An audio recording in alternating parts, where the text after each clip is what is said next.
You're sitting in your car and a song comes on, not even a sad song.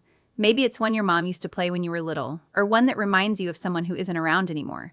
And before you can even think about it, your eyes are burning, your throat tightens. And there it is, tears over a song. And immediately, that voice in your head fires up. Why are you like this? Why can't you just be normal? If you've ever cried at a commercial, at someone's unexpected kindness, at a movie you've already seen 3 times, this is for you. Because there's something going on beneath those tears that most people never bother to understand. And once you do, you'll never apologize for them again. Let's talk about the psychology of crying easily. And let me be direct with you right from the start. You're not too sensitive, you're not broken, you're not emotionally immature. What you are is someone whose nervous system processes the world differently than most people around you. And that difference, the one you've probably been shamed for your entire life, is not a flaw. It's a neurological trait backed by decades of research. Psychologists estimate that roughly 20% of people experience emotions more vividly than average. Dr. Elaine Aron, a clinical psychologist and researcher, published her foundational work on what she calls highly sensitive persons in 1996.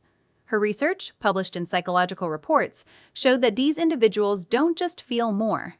They register things that others miss entirely. Tone shifts. Emotional subtext. Layers of meaning in a conversation that most people walk right past. Your brain isn't malfunctioning. It's picking up a signal that others don't even know exists. And that signal is loud, it's constant, and sometimes it comes out through your eyes. Now, there's a reason this gets misunderstood so often, and we're going to break that apart piece by piece. Because there are 5 major things happening psychologically when you cry easily, and every single one of them has been weaponized against you by people who simply don't get it. By the end of this, you will. The first thing to understand is that your emotional bandwidth is wider than most people's. Think of it this way. Most people walk through life with a kind of built-in emotional buffer. It's like a filter sitting between them and the world, softening everything that comes in. Loud noises feel manageable. Tense conversations roll off. Someone else's pain registers, but at a comfortable distance. You don't have that filter. Or more accurately, yours is thinner. Much thinner. What this means is that emotions don't arrive at your doorstep gently. They arrive fast, fully formed, and at high volume. When someone raises their voice near you, your system doesn't just hear it. It absorbs the tension, the anger, the energy behind the words. When you see someone struggling, you don't observe their pain from across the room. You feel it as if it's happening inside your own body. This is what researchers call sensory processing sensitivity. It's not exaggeration, it's perception. Your brain is literally receiving more data from the environment than the average person, and it's processing all of it simultaneously. That's not weakness. That's a system running at higher resolution. And like any high-resolution system, it requires more energy and produces more output. Sometimes that output looks like tears. Here's where it gets interesting. The second thing most people get wrong is that they see tears as a breakdown, a collapse, a sign that you've lost control. But that's not what's happening at all. Tears are a release mechanism, not a malfunction. Think about what happens in your daily life. You absorb a tense meeting at work. You carry someone else's frustration home with you. You notice a stranger being unkind to a cashier and it sits in your chest for an hour. You hold space for a friend's sadness while quietly managing your own. None of these things, individually, make you cry. But they accumulate. Psychologists call this emotional accumulation, and it works exactly the way physical pressure does. Small amounts of force, applied over time, build toward a release point. Then something tiny happens. A kind word, a beautiful sunset, a dog greeting its owner at the door. And the dam breaks. You're not crying because of the dog. You're crying because 30 small emotional events just found their exit. And here's the part that most people never hear. Research by William Frey at the St. Paul Ramsey Medical Center found that emotional tears actually contain stress hormones. Your body is literally flushing cortisol out through your eyes. People who cry regularly tend to have lower baseline stress levels than those who hold it in. Your tears are activating your body's calming system. They're doing exactly what they're supposed to do. You're not falling apart. You're recalibrating. Sound familiar? Good. Let's keep going, because the third point flips the entire narrative. People who cry easily are often told they're fragile. They're too emotional. They won't survive the real world. But the research tells a completely different story. James Pennebaker, a psychologist who spent years studying the link between emotional expression and health outcomes, found that people who express their emotions rather than suppress them recover from stress more effectively. They get sick less often.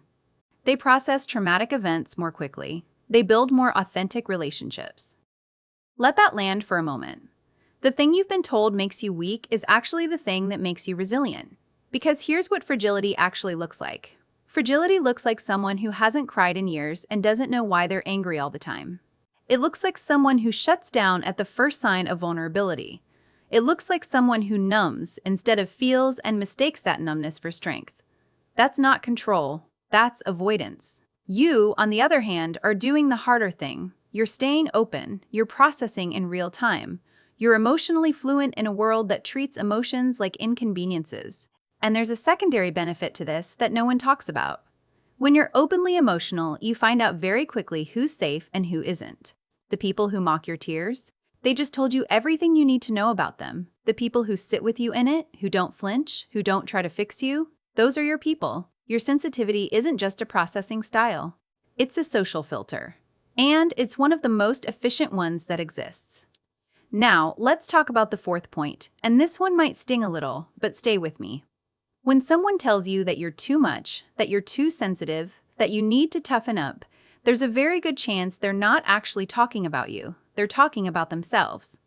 Psychologists call this projection, and James Gross at the Stanford Psychophysiology Lab has done extensive research on what happens when people habitually suppress their emotions. The short version is this: long-term emotional suppression is linked to increased stress, higher blood pressure, greater risk of cardiovascular issues, and weakened immune function. People who've been conditioned to suppress their emotions, whether by their families, their culture, or their own survival strategies, often become deeply uncomfortable around people who express freely. Your tears remind them of something they locked away a long time ago. And rather than face that, they label you as the problem. You're too emotional, you're overreacting, you're being dramatic. But here's what's actually happening. You're being authentic in a way that threatens their carefully constructed walls. That discomfort they feel around you, it's not about your weakness. It's about their unprocessed pain. And you are not responsible for managing their reaction to your realness. The fifth and final point brings everything together, and it's the one that most people never consider. Tears communicate what words cannot. Stephen Porges, the neuroscientist behind polyvagal theory, has shown that the autonomic nervous system uses tears as part of its social engagement system. When your body is overwhelmed, when connection runs deep, when something unmet inside you is finally being touched, tears are the signal. They tell the people around you, and they tell your own brain, that something important is happening. Emotional tears activate the parasympathetic nervous system. They literally trigger your body's calming response. They slow your heart rate. They tell your system it's safe to come down from high alert. Ad Vingerhoetz, a professor who wrote one of the most comprehensive studies on human crying called Why Only Humans Weep, published by Oxford University Press in 2013, found that tears serve as a universal signal of vulnerability and connection across every culture studied. You are not malfunctioning. You are communicating at a level that goes beyond language. And in a world where most people are walking around disconnected from what they actually feel, your ability to access that depth is not the risk. Disconnection is. When you put all of this together, a pattern emerges. You're not someone who can't handle life. You're someone who processes it completely. Your emotional bandwidth is wider because your nervous system is picking up signals others don't register. Your tears aren't breakdowns. They're your body's way of releasing accumulated pressure and restoring balance. Your willingness to feel doesn't make you fragile. It makes you more resilient and more capable of authentic connection. When others call you too much, they're often revealing their own discomfort with emotions they've spent a lifetime avoiding. And your tears themselves are a sophisticated biological communication system, activating calming pathways and signaling the kind of vulnerability that builds real bonds. This isn't dysfunction. This is emotional intelligence operating at a level that most people never reach. So if you're someone who cries at songs, at sunsets, at the way a stranger holds the door for someone struggling, you're not dramatic. You're not failing at emotional control. You are responding authentically to a world that is genuinely intense. And staying emotionally connected to that intensity, in a culture that constantly rewards numbing, shutting down, and looking away, that takes quiet courage, the kind most people will never understand. You're not too much, you're just not pretending. So tell me, are you someone who cries easily and you've made peace with it? Or are you someone who rarely cries at all? Drop it in the comments. Let's find our people. And if this felt like something you needed to hear, hit subscribe. There's more of this coming.